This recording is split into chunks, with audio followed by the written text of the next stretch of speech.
Good morning. Thanks for joining us. Do you know of a female right now who's flown those huge airplanes and has their own aviation camp right here in the Carolinas for your kids? Yep, she's back. It's Brenda E. Robinson. Give our audience that history of your life. In the 60s, I wanted to be on an airplane. I didn't care how. I just wanted to be there. So when I started to investigate it on my own, it seemed like flight attendants was the job, on an airplane. I'm like, okay, cool.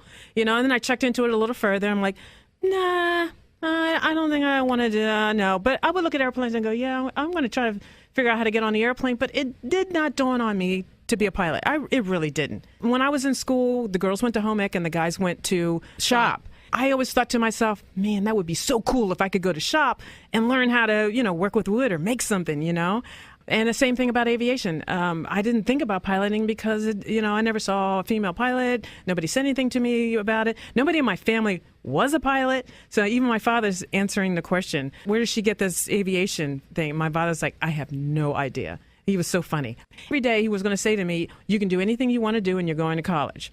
And that's where I got that from. It's like, well, I am going to school.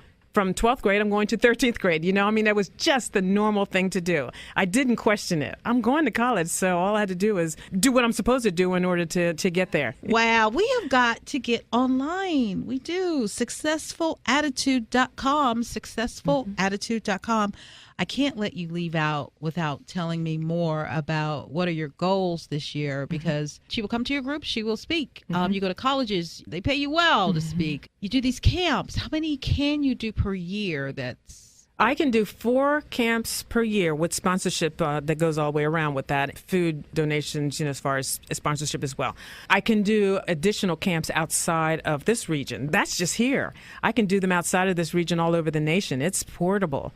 So I've had this camp in other states. That's just in addition to the ones that we have here. So it's always at an airport. I love that. It's always at an airport because this Navy pilot and American airline wide-body pilot, Brenda E. Robinson. Okay, how many types of planes have you flown? 747 wide-body.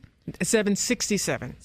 I can't even read my own writing. 767 wide-body. 757 narrow-body. And a 727, which is kind of a narrow-body.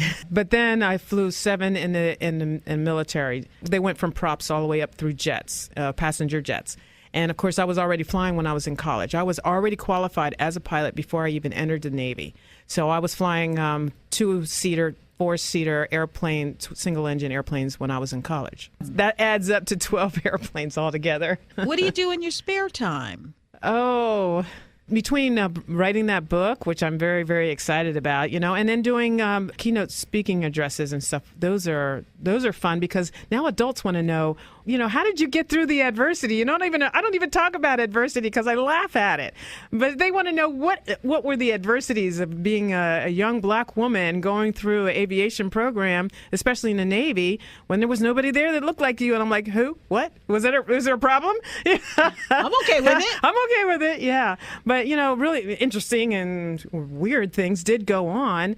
But I was, focused and, I had a really good support group. I was on the right page at the right time. So I'm very, very excited about that. And I was well qualified. I had an aeronautics degree, a Bachelor of Science in Aeronautics, and I had my private pilot's license. I mean, I was more than qualified to do that job. But they had changed the law recently for women. So that was a real big deal. Big deal. I got sad face.